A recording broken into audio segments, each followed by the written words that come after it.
Americans of all income levels will sit down to a Thanksgiving dinner. But for many poor Americans, particularly those without convenient access to grocery stores, healthy food is difficult to come by and the outcomes are often deadly. But one rural North Carolina pastor, the Reverend Richard Joyner of the Conneaut Family Life Center, grew tired of burying his parishioners young because they had succumbed to diseases like type 2 diabetes. And so he started preaching the importance of healthy living and healthy eating and launched a community garden project that has expanded to the point where it is now giving food away to local families and sells all of the products to local farmers markets. Joining me now, Reverend Richard Joyner, pastor and executive director of the Conneaut Family Life Center. Reverend, thank you for being here. Thank you so much, Reverend, for having us on this morning. It's my great pleasure to be with you. Now, you know, I've taken healthy eating very seriously, but I have noticed, I travel a lot, that healthy food is not very accessible in many communities of where it's low-income people and communities of color. And it is very, very disturbing to me. It's also personally inconvenient because you don't know where to eat. And I'm very concerned as people gather this week for Thanksgiving family that they're going to be engaging in diets that really is detrimental to the health of their families. You've come up with a real solution to this.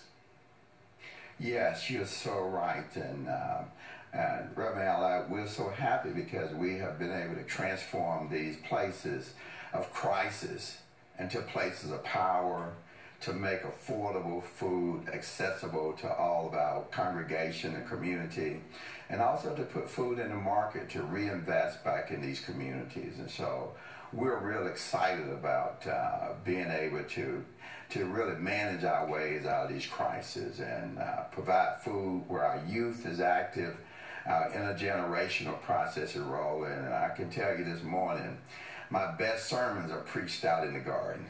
Yeah. Now let me ask you, as you preach your best sermons out in the garden, it also changes the kind of environment and habits and as your young parishioners and as young people in the community grow up, because they learn to really acclimate themselves to a healthy living and healthy diets, rather than when I grew up and others grew up, where we were more inclined to things that we were not thinking about the impact it may have on our health. You're exactly right. One of our leading, Dr. Cunningham, our Broad School of Medicine, plainly said to us that 98% of our chronic disease could be managed through proper nutrition.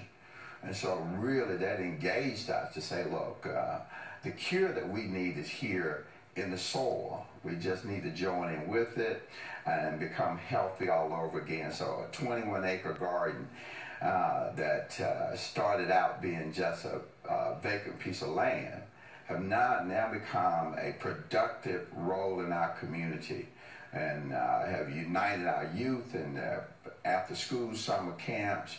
And this Thanksgiving, we're going to put thousands of pounds of food on people's plates that is, first of all, accessible, affordable, and healthy. Wow. Was there any resistance from your congregants and from people in the community of evolving into this new kind of healthy eating diet? Or were people embracing it and knowing that this was the best thing for them? How did you find the reaction in the early stages? Well, the first resistance was myself. I grew up sharecropping, and the last thing I wanted to do was to return back to a place of farm, back to a place of dirt. But, reintroducing that process through youth, and even through my congregation, those my age, we really wasn't so keen on this idea of going back into the fields because we were used to sharecropping. Right.